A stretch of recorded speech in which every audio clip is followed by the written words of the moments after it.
السلام عليكم ورحمة الله تعالى وبركاته. للنبي الكريم وعلى آله وأصحابه الكرام الفاتحة. أعوذ بالله من الشيطان الرجيم. بسم الله الرحمن الرحيم. الحمد لله رب العالمين الرحمن الرحيم مالك يوم الدين. إياك نعبد وإياك نستعين.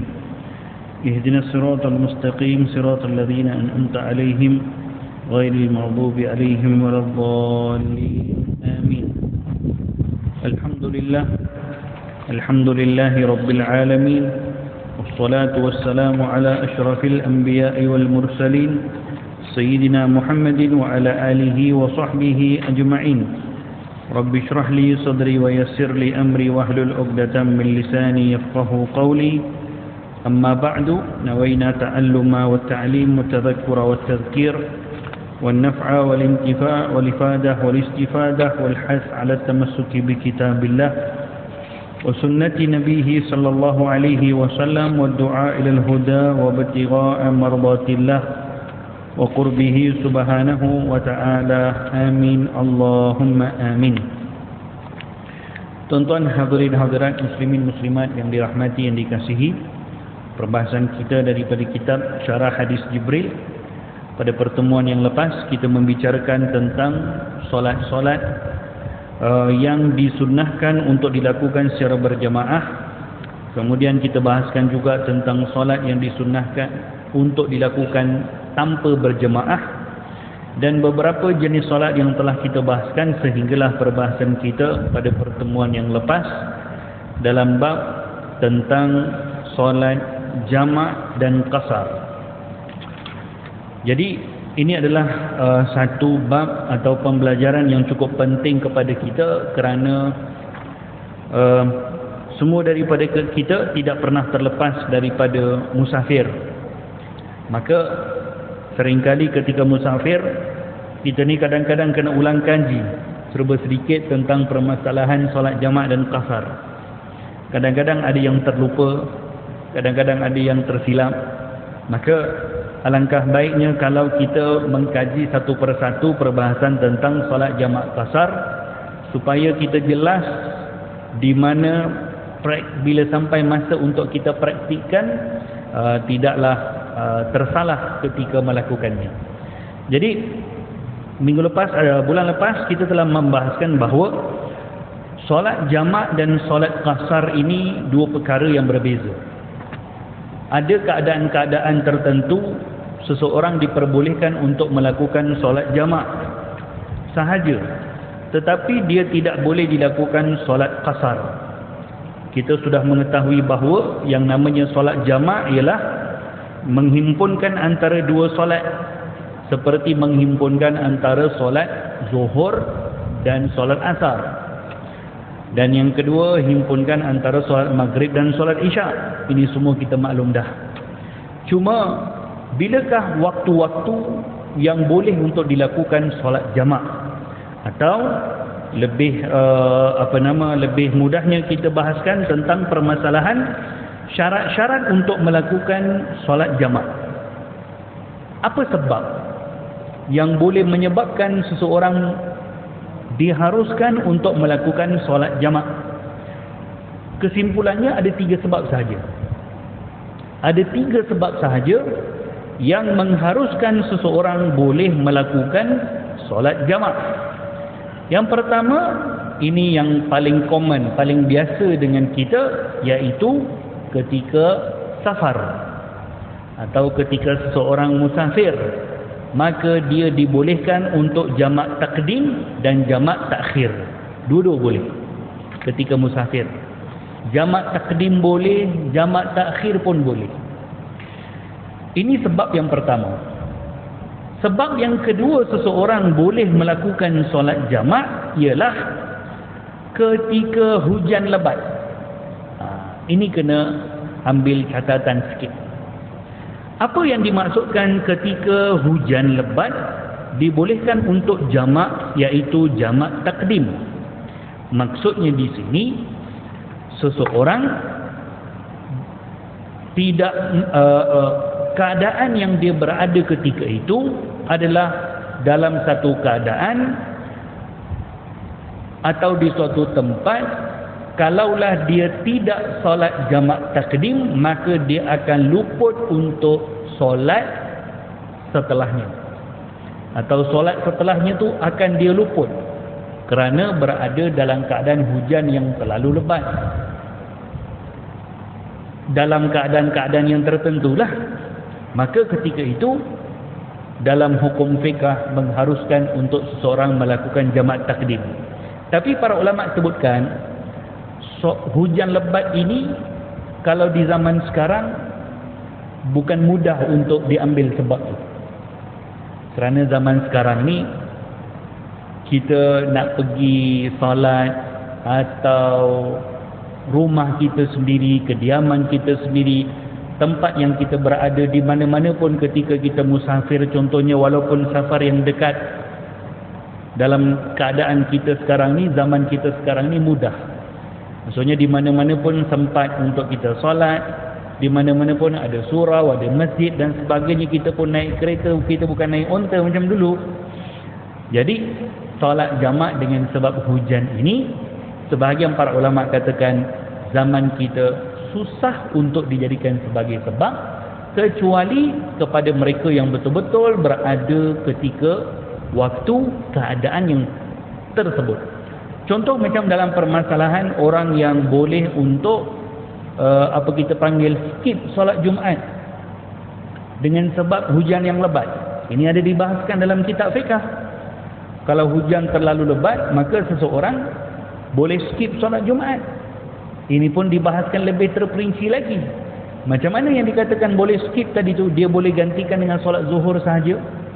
Kalaulah hujan lebat tadi, dia berada pada keadaan, kalau dia keluar daripada rumah dalam keadaan hujan tadi, akan menyebabkan bahaya kepada nyawanya. Bahaya kepada nyawanya. Contohlah, hujan lebat, dia punya rumah pula nak pergi ke masjid, kena lintas parit. Jadi kalau dia lalu parit tu dengan hujan yang lebat, air yang deras, mungkin akan menyebabkan berbahaya kepada nyawanya. Dia kena jalan kaki lagi contoh. Tapi kalau kita naik daripada Taman Tun nak pergi atas gua, naik Mercedes, hujan lebat, tak nak datang sembahyang Jumaat, mana boleh. Itu tak kena alasannya. Jadi ini yang saya katakan tadi, zaman kita sudah kita panggil perlu untuk didetailkan, yakni sebab untuk tidak mengharuskan seseorang untuk pergi solat Jumaat dengan sebab hujan lebat. Yang ketiga, perkara yang boleh menyebabkan seseorang solat jamak adalah sakit. Dia dibolehkan untuk jamak takdim dan jamak takhir juga. Sakit ni pun macam mana? Dibahaskan secara detail tentang permasalahan orang yang sakit untuk solat dalam keadaan jamak, di mana dia tidak mampu ataupun tidak memungkinkan kepada dia kalau dia nak solat dua waktu dengan tunggu datangnya masa solat tadi. Contoh, sakitnya kritikal, dia pasang wire dekat badan apa semualah, dan dia ada masa untuk solat zuhur sekejap. Kalaulah dia tak solat jamak takdim asar, nanti akan kemungkinan selepas itu dia akan menjalani operation ke, dia akan ada rawatan ke, dia akan dibius ke, dia akan ditidurkan ke, dia akan dirawat dengan rawatan-rawatan tertentu yang dia tidak akan mampu untuk solat asar pada waktu asar nanti. Maka dengan itu, orang tadi waktu solat zuhur dia boleh solat asar sekali dengan jamak takdim. Jangan pula kita sesama sikit jamaklah, sebab dalam kitab sebutkan orang sakit boleh solat jamak. Nanti dulu, yang disebutkan dengan orang yang sakit boleh sembahyang jamak tadi, iaitu keadaannya dia tidak mungkin untuk solat pada waktu yang ditentukan, kecuali kalau dia menjamakkan solat tersebut. Atau contoh itu kalau jamak takdim. Atau contoh seseorang, dia tahu dia akan menjalani rawatan daripada pukul 1 tengah hari sampai pukul 5 petang. Dia akan menjalani rawatan. Contohlah, katakanlah contoh rawatan dialisis contoh. Saya pun tak tahu berapa lama rawatan dialisis. Contohlah, waktu dialisis macam mana nak solat? Jadi kena pula waktu yang diperuntukkan untuk dialisis, termasuk perjalanan dia daripada rumah nak pergi ke pusat dialisis, persiapannya, kemudian mungkin dia akan keletihan lepas daripada rawatan tadi tu, akan menyebabkan dia akan terskip satu waktu solat. Katakanlah solat asar, dia akan terskip. Jadual dialisisnya pukul 4 ataupun pukul 4.30, katakanlah sampai 7.30. Contohlah, contoh. Jadi kalau dia pergi rawatan tadi, dia yakin dan pasti dia tidak akan mampu untuk solat asar pada waktu asar. Maka dengan itu, dengan alasan-alasan tadi, dia boleh untuk jamakkan solat asar dengan melakukan jamak takdim. Jadi kalau qada saja, kita sudah meninggalkan satu rukhsah. Kita sudah meninggalkan satu rukhsah kerana dalam syariat sudah dibenarkan kepada seseorang untuk melaksanakan solat tadi tanpa qada. Kita perlu faham. Qada ini yakni seseorang itu terlepas solat tadi. Qada ni ada dua jenis ya. Ada qada yang berdosa dan ada qada yang tidak berdosa. Qada yang berdosa, seseorang sengaja tinggalkan solat, dia sengaja tinggalkan, maka qadanya itu dipanggil qada yang berdosa. Dia akan qada, tapi dia tetap akan menanggung dosa kerana sengaja tinggalkan solat. Tapi tetap kena qada tak? Ya, kena qada. Kalau tak qada, maka dua kali dosa. Dosa kerana tinggalkan solat dan dosa kerana tidak qada. Qada yang kedua adalah seseorang terlepas solat dia dengan keadaan-keadaan yang tertentu yang dibenarkan dalam syariat, atau dia tertinggal solat dalam keadaan tidak sengaja, atau dia tertinggal solatnya dalam keadaan yang dia tidak mampu untuk solat. Maka itu dipanggil qada yang tidak berdosa. Jadi qada yang tidak berdosa contohnya apa? Orang sakit. Orang sakit yang dia sebenarnya dia tidak jamak takdim pun. Contohlah, dia sembahyang zuhur macam biasa, tiba-tiba masuk waktu asar dia accident. Atau contoh dia sakit, maka dia tak dapat solat asar dalam waktu asar, kemudian waktu maghrib dia qada balik, maka qadanya itu qada yang tidak berdosa. Atau dia tertidur. Orang yang tertidur dimaafkan, tapi dengan syarat. Dengan syarat tidurnya tadi dia punya ikhtiar untuk bangun. Orang contoh kalau tak sembahyang subuh, tak bangun subuh, berdosa tak dia? Dia berdosa kalau dia tak ada ikhtiar untuk bangun. Ikhtiar tu macam mana? Ikhtiar ni maksudnya apa-apa sahaja cara yang boleh menyebabkan dia bangun subuh lah. Letak alam ke, suruh orang lain kejut ke. Jadi tak buat satu benda pun. Baring atas katil, buat tak tahu dia tidur. Bangun-bangun 8 pagi, Allah, dah terlepas subuh. Maka itu qada yang berdosa. Apa sebab? Kerana dia tak ada ikhtiar pun untuk bangun subuh. Tapi dah letak alam pukul 6. Dah letak alam dah. Dah suruh anak ataupun suami ataupun isteri untuk kejut. Tapi masing-masing pun tertidur, tak terbangun. Bangun-bangun pukul 7 atau bangun-bangun 7.30. Dah syuruk. Maka itu qada yang tidak berdosa. Jadi, kalau kita berada dalam keadaan terlepas solat kita yang dimaafkan, qadanya kita itu tidak berdosa. Cuma dalam hal perkara-perkara yang sudah diberikan keringanan. Contoh, orang yang dia sudah pasti dia tak boleh sembahyang asar. Macam orang yang sakit tadilah, dia tahu waktu asar ni dia akan jalani rawatan. Dan dia tengok-tengok jam, saya confirm akan terlepas waktu asar. Jadi adakah lebih utama kepada dia untuk lepaskan solat tadi, kemudian qada, atau dijamakkan takdim? Maka dia dituntut untuk buat jamak takdim. Apa sebab? Sebab yang pertama, kalaulah takdir Allah, orang tadi meninggal waktu asar. Kalau dia tidak jamak takdim, dia berikan alasan tak apa, nanti dia akan qadakan, maka dia akan meninggal dalam keadaan terhutang satu solat. Kerana apa? Kerana dia punya rukhsah, dia punya jalan sebenarnya untuk jamakkan solat tadi. Yang kedua, dia tidak tergolong dalam keadaan orang yang sengaja melepaskan satu tanggungjawab, walhal di dalam syariat punya jalan untuk diselesaikan dia punya solat. Jadi kepada orang yang confirm dia tak boleh solat, maka dia tidak boleh untuk beranggapan qada saja. Hatta dalam syariat kita, kalau orang yang tak mampu untuk solat kerana dia tak cukup syarat-syarat sah solat, contohnya dia musafir dalam kapal terbang. Dan kita semua pernah musafir, duduk atas kapal terbang, kadang-kadang tak boleh wuduk, tak boleh solat dalam keadaan menghadap kiblat. Ada sebagai orang kadang-kadang dia buat tak tahu je. Padahal baru balik haji ni. Baru balik haji. Saya biasa nampak ni, pergi haji, pergi umrah bawa jemaah. Baru balik haji, naik flight daripada Jeddah datang ke Kuala Lumpur. Tak solat dia, tengok movie dalam flight. Tak solat dia. Apa alasan? Macam mana nak solat ustaz? Tak ada wuduk.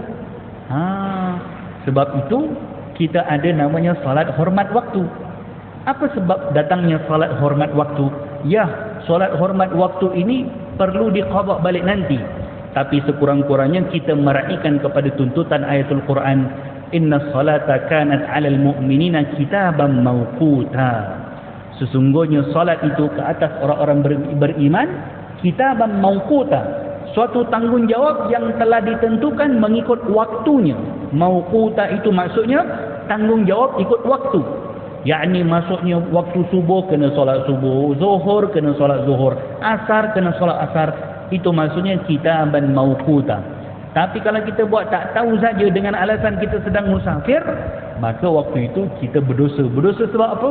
Berdosa sebab langsung tidak meraihkan kepada keharusan kepada kita untuk tetap melaksanakan solat walaupun dengan solat hormat waktu. Solat hormat waktu ni, ya kalau tak menghadap kiblat pun tak apa, kalau tak ada wuduk pun tak apa, dia pun solat duduk atas kerusi flight tu, kemudian sampai ke destinasi ni nanti dia akan qadakan balik. Maka qadakan balik solat tadi tu dikira sebagai qada yang tidak berdosa. Okey. Yang kedua, permasalahan solat qasar. Jadi kita telah bincangkan tadi, solat jamak ni dia lebih ringan daripada solat qasar. Maksudnya syarat-syarat yang membolehkan seseorang untuk solat jamak lebih ringan daripada syarat-syarat yang memperbolehkan seseorang untuk solat qasar. Yani solat qasar ni dia lebih terperinci sikit. Bukan semua keadaan yang satu orang boleh solat jamak dia boleh solat qasar, tak boleh. Macam tadi, orang yang sakit, dia tahu waktu asar dia akan luput, jadi dia buat jamak takdim. Dia hanya boleh buat jamak takdim je, dia tak boleh qasar. Maksudnya dia tak boleh pendekkan solat kepada 2 rakaat, tak boleh. Yang boleh untuk jamakkan, buat 4 boleh, dipanggil jamak tamam. Qasar tak boleh. Kerana syarat qasar dia lebih terperinci daripada syarat jamak. Apa antara syarat qasar? Yang pertama, dia berada dalam keadaan musafir paling kurang 2 marhalah. Paling kurang 2 marhalah dia punya perjalanan. 2 marhalah ni dalam mazhab Syafi'i ukurannya paling minimum pun kata para ulama adalah 86 km. Ini pendapat yang paling minimum dalam mazhab Syafi'i, 86 km. Pendapat yang kebanyakan para ulama sebutkan 92 hingga 96 km. Jadi lebih daripada 90 km lah. Ataupun paling kurang 86 km. Ini kalau safar seseorang lebih daripada 2 marhalah dan perjalanannya adalah perjalanan yang dipanggil bukan perjalanan yang haram. Okey, atau bukan perjalanan yang makruh. Bukan perjalanan haram dan perjalanan yang makruh. Perjalanan haram macam mana? Dia bermusafir dengan tujuan untuk melakukan sesuatu perbuatan yang haram. Maka hukum perjalanan itu adalah dipanggil perjalanan yang haram kerana tujuannya haram. Atau contoh lain, seorang isteri musafir tanpa izin suami, itu hukumnya haram, berdosa isteri tersebut. Jadi perjalanan yang haram ini tak dibolehkan untuk melakukan solat qasar. Atau perjalanan yang makruh, contoh, dia tujuan musafirnya tadi itu untuk melakukan sesuatu perkara yang makruh. maka itu pun tidak diperbolehkan untuk dia melakukan safar, kecuali di tengah-tengah perjalanan dia berubah niat. Okey? Contoh macam mana? Macam mana kalau satu orang dia dalam awal perjalanannya tu dia berniat untuk berbuat maksiat, tapi tengah-tengah perjalanan berubah pula dia punya niat. Okey, orang ini disebut asi bis safar, orang yang bermusafir dengan tujuan maksiat. Jika dia bertaubat, dia dibolehkan untuk qasar, asalkan selepas dia bertaubat masih lagi dalam perjalanan 2 marhalah tadi. Ini ulama bincang, kalaulah berlaku ya, awalnya dia nak musafir untuk buat maksiat ni, dah lebih 2 marhalah lah musafir dia, perjalanan yang dia akan tempuh lebih 2 marhalah, tujuannya nak pergi buat maksiat, tapi dalam perjalanan tiba-tiba dia berubah hati, bertaubat kepada Allah. Yang ni bertaubat daripada niatnya, belum buat lagi pun, tapi bertaubat daripada niat dia. Jadi boleh tak dia nak kasarkan salat? Jawapannya boleh, dengan syarat ketika dia berubah niat dia tadi tu, dia masih lagi dalam perjalanan. Tapi kalau dia sudah sampai ke destinasinya, sudah tak boleh untuk solat dalam keadaan kasarkan salat. Okey, baik. Yang kedua, syarat-syarat qasar. Tadi lebih 2 marhalah, dan syarat yang kedua, hendaklah perjalanan tersebut adalah perjalanan yang dihukumkan harus oleh syariat sekurang-kurangnya. Dan syarat yang ketiga untuk seseorang solat qasar, dia mengetahui dibolehkan mengqasarkan solat. Yakni maksudnya orang yang musafir tadi, dia kena tahu dia boleh untuk solat qasar ketika musafir. Maksudnya ada ilmu tentang perkara tersebut. Tapi kalau dia tengok orang lain semuanya kenapa solat 2 rakaat, aku pun solat je lah 2 rakaat, walhal dia tak tahu pun itu solat qasar, maka solat qasarnya itu tidak sah. Maksudnya dia kena ada ilmu, kena tahu bahawa solat qasar, solat yang dilakukan itu adalah solat qasar. Kemudian antara syarat qasar adalah dia berniat qasar ketika bertakbiratul ihram. Berniat qasar ketika takbiratul ihram, wajib. Kalau solat jamak, dia tak berniat ketika takbiratul ihram pun tak apa. Kerana solat jamak, dia boleh niat sebelum selesai solat yang pertama tu. Contoh macam ni lah tuan-tuan. Kita nak semayang jamak antara maghrib dan isyak. Ketika semayang maghrib, kita jamak takdim lah, contohnya jamak takdim. Yakni solat maghrib dan solat isyak disolat pada waktu maghrib. Kita niat maghrib macam mana? Sahaja aku semayang maghrib, dijamakkan dengan isyak dengan jamak takdim kerana Allah Ta'ala. Jadi niat itu sudah ada niat jamak takdim. Katakan satu orang tak berniat pun jamak takdim ketika itu. Ini satu tips nak bagi tahu ni. Kadang kita nak solat maghrib tadi dengan niat jamak takdim, punyalah susah kita nak lalukan kita punya niat tu. Tuhan saja yang tahu. Nak sebut maghrib lagi, 3 rakaat lagi, jamak takdim lagi, kadang-kadang tak tersebut. Penyelesaiannya macam mana? Niat maghrib macam biasa je. Usalli fardal maghribi 3 raka'atin ma'muman lillahi ta'ala atau imaman lillahi ta'ala, khalas. Kemudian buat apa? Ketika semayang maghrib, yakni sebelum memberikan salam semayang maghrib tu, lalukan dalam hati kita, saya akan jamakkan salat isyak dengan jamak takdim sekejap lagi. Selesai masalah. Itu cara untuk niat jamak takdim. Kalau seseorang susah untuk berniat jamak takdim ketika niat solat. Jamak boleh berniat ketika solat yang pertama, selesai. Yakni mesti dia berniat sebelum memberikan salam solat yang pertama. Saya akan jamakkan takdim isyak sekejap lagi. Selesai. Tapi ketika dah habis semayang maghrib 3 rakaat, dia akan bangun untuk solat isyak 2 rakaat. Solat isyak 2 rakaat tu dia akan niat qasar. yang niat qasar ini mesti berniat ketika takbiratul ihram. Yang itu tak boleh skip. Yani solat isyak dia tadi niatnya macam mana? Usalli salatal isya'i rak'ataini qasran lillahi ta'ala. Sahaja aku solat isyak 2 rakaat qasar kerana Allah. Jadi yang saya nak maksudkan di sini, berniat jamak lebih mudah lagi daripada berniat qasar.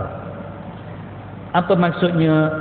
Kita nak niat jamak tadi, kalau tak dapat niat waktu angkat takbiratul ihram solat yang pertama, it's okay, tak apa, jangan susah-susahkan diri bawa teks lagi, usolli fardal jama' takdim, tak habis lagi, baca lagi kali yang kedua, baca lagi kali yang ketiga, tak perlu. Kalau dapat baca dia punya niat ketika kita nak angkat takbir, alhamdulillah. Kalau tak dapat, ya niat sembahyang maghrib macam biasa. Kemudian waktu tengah sembahyang maghrib tadi, lalukan saja dalam hati kita, saya akan sembahyang isyak dengan jamak takdim sekejap lagi. Selesai. Sudah dikira sebagai berniat jamak takdim. Jadi niat jamak takdim lebih mudah. Tapi nak niat qasar, mesti berniat ketika takbiratul ihram. Syarat qasar yang seterusnya adalah mesti solat yang diqasarkan itu solat yang 4 rakaat. Tak boleh untuk niat qasar selain daripada solat 4 rakaat. Solat maghrib tak ada qasar. Solat subuh lagilah tak ada qasar. Yang ada qasar untuk solat yang 4 rakaat, iaitu solat zuhur, asar dan juga isyak. Kemudian antara syaratnya lain, hendaklah dia tidak bermakmumkan imam yang solat sempurna tamam dalam mana-mana bahagian solat. Maksudnya di sini, seseorang yang nak solat 2 rakaat, nak solat qasar, dia tak boleh berimamkan dengan imam yang solat tamam, imam yang solat 4 rakaat. Walaupun dia sempat bermakmumkan orang yang solat sempurna dalam tahiyat akhir contohnya, tak boleh. Kerana sudah berbeza sifat solat tadi. Contoh, imam kita sekejap lagi akan sembahyang isyak 4 rakaat. Kita semua akan sembahyang isyak 4 rakaat. Tiba-tiba ada satu orang masuk, dia musafir. Dia nak sembahyang isyak qasar 2 rakaat. Jadi dia tidak boleh untuk berimamkan imam yang solat tamam, tak boleh. Kalau terbalik boleh. Terbalik maksudnya macam mana? Satu orang yang sembahyang tamam nak berimamkan dengan orang yang sembahyang qasar, yang itu boleh. Sebab apa? Orang yang sembahyang qasar dia sembahyang 2 rakaat, kita nak sembahyang tamam, kita sembahyang belakang dia. Orang yang solat qasar tu jadi imam, it's okay, yang itu boleh. Sebab apa? Dia lepas sembahyang 2 rakaat, dia bagi salam, kita akan bangun sambung kita punya 2 rakaat lagi. Tapi kalau orang tadi, imam tadi 4 rakaat, yang makmum 2 rakaat, macam mana nak jadi? Tak boleh. Jadi tak boleh untuk seorang yang bersolat qasar untuk berimamkan imam yang solat sempurna. Baik. Antara syaratnya lagi ialah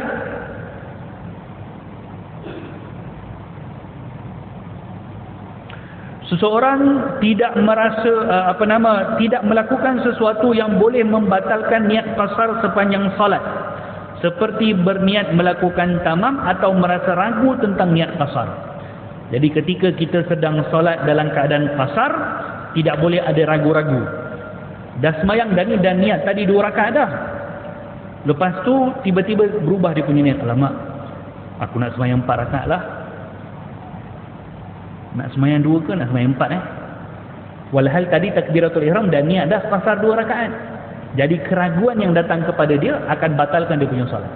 Tak boleh untuk meragukan dia punya solat. Baik. Allahumma salli ala Muhammad wa ala ali Muhammad. So ini beberapa permasalahan yang perlu untuk kita ambil kira dalam kita punya solat jamak dan solat qasar. Kalaulah kita rasa ragu-ragu, apakah imam yang sedang solat atau imam itu sedang musafir atau tidak? Kita berada dalam satu permusafiran, kita turun ke RNR nak sembahyang, lepas tu kita tengok ada satu jemaah atau ada satu orang yang sedang solat. Kita nak berimamkan dia atau kita nak join solat yang sedang dilaksanakan oleh satu jemaah. Tapi masalahnya kita tak tahu mereka sedang sembahyang jamak atau sembahyang tamam. Ini problem dia. Kita tak tahu pun. Ini tengah sembahyang jamak sembahyang qasar 2 rakaat ke atau sembahyang tamam 4 rakaat. Kita tak tahu. Jadi apa tindakan yang patut kita buat waktu itu? Satu saja pilihan. Pilihan kita sembahyang dengan niat tamam. Sembahyang dengan niat tamam. Itu sahaja yang boleh untuk kita lakukan untuk kita join solat yang sedang didirikan, yang kita tak tahu mereka sembahyang qasar atau tamam. Kita kena niat apa? Sebab kenapa kita nak join dia orang? Kenapa nak join jemaah yang sedang berlangsungkan solat? Supaya kita nak dapat pahala jemaah. Kalau kita nak sembahyang sendirian, itu selesailah masalah, tak payah tahulah benda tu. Sebab kita nak sembahyang sendiri. Tapi sekarang kita nak join satu jemaah yang sedang solat di surau RNR. Dan kita tak tahu, diorang ni tengah sembahyang zuhur 2 rakaat, asar 2 rakaat ke? Atau sembahyang 4 rakaat, kita tak tahu. Jadi macam mana kita kena buat? Kalau kita nak join mereka, wajib untuk kita niat tamam. Maksudnya sembahyang 4 rakaat. Kita pun masuk solat dengan mereka, sembahyang 4 rakaat. Rupanya dia sembahyang 2 rakaat pula. Apa kita kena buat? Ya, kita tetap kena teruskan 4 rakaat. Tak boleh kita nak tukar pula kita punya niat jadi 2 rakaat balik, tak boleh. Okey. Jadi kalau kita dah join, kita dah niat tamam, kita join solat yang sedang mereka lakukan. Sebab kita datang-datang mereka sudah takbiratul ihram, kita tak sempat nak tanya pun. Kita pun join usolli solat az-zuhri 4 rakaatin. Jamak takdim dengan asar. Kita niat Allahu akbar. Solat dengan mereka 2 rakaat, rupa-rupanya mereka sembahyang qasar. Dalam hati kita, kalau tahu aku qasar tadi, jangan niat macam tu. Kerana apa? Di situ pahala kita akan lebih. Jadi kita tetap juga lepas mereka berikan salam 2 rakaat, kita bangun sempurnakan lagi 2 rakaat. Tak boleh waktu tu tiba-tiba kita nak tukar pula kita punya niat. Kalau macam tu orang ni sembahyang 2 rakaat, aku pun tukarlah jadi 2 rakaat baliklah, tak boleh. Sebab niat sudah kita jatuhkan waktu takbiratul ihram. Okey.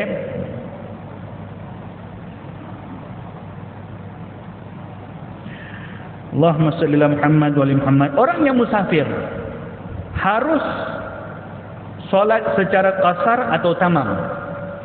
Katakan satu orang musafir ni, kita sedang musafir, kita ada 2 pilihan. Kita nak sembahyang qasar 2 rakaat pun boleh, kita nak sembahyang 4 pun boleh, tak ada halangan pun untuk kita. Manakah lebih afdal? Mana lebih afdal kepada kita? Jadi jawapannya, jika safar kita kurang daripada 3 marhalah, solat secara tamam lebih afdal. 3 marhalah jadi berapa? Kalau satu marhalah 92 km, 2 marhalah 92. Jadi kalau satu marhalah berapa ji? Cuba 92 bagi bagi 2 berapa? 41. 45. Lebih kuranglah. Satu marhalah 45 km, lebih kurang. Jadi kalau safarnya kita lebih 3 marhalah, 45 darab 3, 138. Kalau safarnya kita lebih 3 marhalah, melebihi 138 km, maka kalau kita ada pilihan, kita nak qasar atau nak tamam, waktu itu kita diutamakan buat qasar. Tapi kalau kurang daripada 3, lebih 2 kurang 3, safar kita ni lebih 2. Kerana kalau lebih 2 marhalah baru boleh qasar. Cuma ngam-ngam je kita punya safar tadi 110 km. 110 km dah lebih 2 marhalah tak? Lebih 2 marhalah. Tapi sampai 3 marhalah? Tidak. Kalau safarnya itu tak sampai 3 marhalah, sebenarnya dia diutamakan untuk buat tamam, bukan qasar. Maksudnya kalaupun dia nak jamak takdim atau jamak takhir, buat 4 rakaat itu lebih afdal kepada dia. Kerana safarnya tak panjang sangat pun. Ini keadaan yang pertama. Keadaan yang kedua, kita musafir lebih 2 marhalah dan kita ni adalah ahli untuk kasarkan solat. Cukup syarat kasarkan solat. Kita sampai satu tempat untuk kita nak solat, kalau kita sembahyang kasar, kita akan sembahyang sendirian. Tapi kalau kita sembahyang berjemaah, kita akan sembahyang 4 rakaat tamam. Dan safarnya kita tu katakanlah lebih 200 km sekalipun, lebih 3 marhalah sekalipun. Tadi kita sebutkan, kalau lebih 3 marhalah dia diutamakan untuk kasar. Tapi ada keadaan yang dia tetap juga dituntut untuk sembahyang tamam walaupun safarnya lebih beratus rakaat. Macam mana keadaannya? Kalau bertembung antara solat sendiri dengan solat berjemaah. Kalau dia sembahyang sendiri, dia akan sembahyang kasar. Tapi kalau dia sembahyang jemaah, dia akan sembahyang tamam. Jadi ketika itu dia tetap dituntut untuk sembahyang berjemaah dan solat 4 rakaat tamam. Walaupun dia punya musafir tu lebih 200 km. Apa sebab? Kerana kalau dia sembahyang kasar, dia akan sembahyang seorang. Tapi kalau dia berdua, okeylah, dia sembahyang kasar lah. Kerana dia akan dapat pahala jemaah. Cuma supaya tidak mengelakkan pahala ataupun tidak terluput pahala solatul jemaah, dia dituntut untuk sembahyang dengan 4 rakaat tamam mengikut kepada imam yang sedang disolat. Orang yang sedang solat kasar, tiba-tiba dekat belakang ada orang cuit, dia terus automatik boleh jadi imam, tak ada masalah. Begitu juga keadaannya kalau kita tengah sembahyang sunat. Kita sembahyang sunat ba'diyah. Okey, contohlah kita sembahyang ba'diyah maghrib tadi, tiba-tiba dekat belakang orang datang cuit kita. Kita sembahyang sunat. Orang datang cuit tadi tu mestilah dia nak sembahyang maghrib. Boleh tak? Jawapannya boleh. Jawapannya boleh. Ini cara kepada kita yang terlewat datang solat di masjid untuk tetap dapatkan pahala berjemaah, maka kita imamkanlah orang yang sedang sembahyang sunat ba'diyah. Yang sembahyang ba'diyah tu jangan terkejut pula kalau ada orang cuit. Aku tengah sembahyang sunat lah. Jangan cakap macam tu. Teruskan aja solat macam biasa, 2 rakaat. Kita pun dapat pahala berjemaah. Orang yang sembahyang maghrib tadi 3 rakaat pun dapat pahala berjemaah. So ini beberapa cara untuk kita tidak ketinggalan dapatkan pahala berjemaah. Demikian juga cuma yang tak bolehnya kalau sembahyang kita sifatnya berbeza. Contohnya macam mana? Rukun sembahyangnya tu berbeza. Katakan kita sedang solat hari raya, kita tengah sembahyang raya, tiba-tiba ada orang datang cuit kat belakang nak sembahyang subuh dengan kita, tak boleh lah. Atau kita tengah sembahyang jenazah, kita seorang-seorang ni tengah sembahyang jenazah gaib, contohlah, boleh jadi kan? Boleh jadi satu orang tengah sembahyang jenazah. Kerana sembahyang jenazah boleh buat walaupun sendirian, jenazah gaib boleh buat je. Ada orang meninggal dekat tempat mana, saudara mara kita ke apa ke, tak ada orang nak sembahyang jenazah gaib, kita sembahyang jenazah gaib. Datang masjid, kita sembahyang Allahu Akbar, Allahu Akbar, tiba-tiba ada orang sentuh dekat belakang. Itu tak boleh. Kerana orang sentuh dekat belakang tu mestilah dia nak sembahyang fardu maghrib atau apa. Jadi waktu tu apa tindakan kita? Waktu tu tindakan kita, kita turunkan tangan kita macam ni. Tak payah keluarkan suara. Turunkan tangan. Turunkan tangan, maksudnya kita bagi isyarat pada dia, stop. Jangan ikut aku. Aku sedang berada di alam lain. Maksudnya aku tengah sembahyang gaib. Kalau dia teruskan juga buat 3 kali 4 kali takbir, batal lah dia punya solat. Sembahyang maghrib mana ada 4 kali takbir. Jadi ini kalau perbezaan rukun solat, maka dia tak boleh ngam. Dia tak boleh dilakukan secara berjemaah. Sembahyang-sembahyang sunat yang lain, kalau cukup sifat dia punya rukunnya sama, kalau ada orang cuit belakang kita, kita tetap juga boleh mengimamkan kepada orang yang sedang salat tadi. Okey?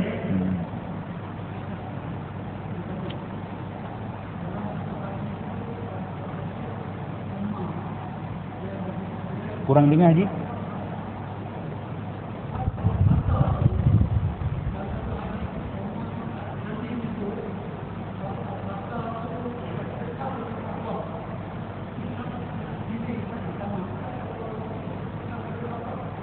Ya.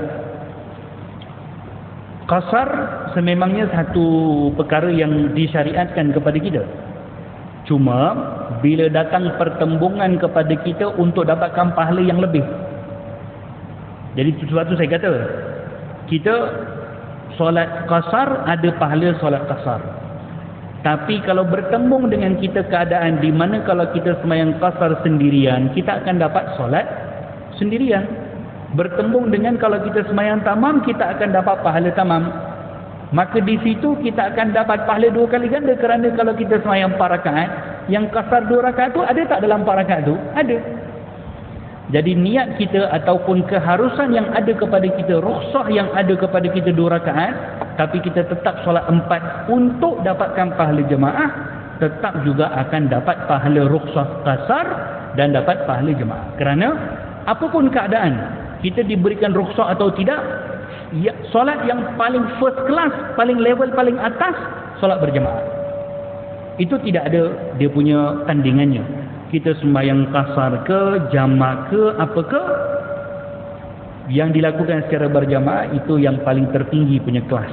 Salatul jamaah afdal min salatil fardhi bi 27 darajah. Solat jemaah itu lebih afdal daripada solat bersendirian dengan 27 darjat. Jadi kalau waktu itu kita tidaklah kita panggil macam, bukanlah kita menolak sedekah rukhsah itu, tidak, tapi untuk dapatkan pahala jemaah, dan di situ akan kita dapat juga keringanan rukhsah tadi yang kita already sudah pun ahli untuk solat dalam keadaan qasar. Allahu a'lam. Saya masa kita. Ada soalan? Okey, semua insya-Allah ya. Kalau tak ada, setakat itu dahulu, insya-Allah pada pertemuan akan datang kita akan teruskan perbahasan tentang solatul Jumaah insya-Allah. Hadza wabillahi taufik.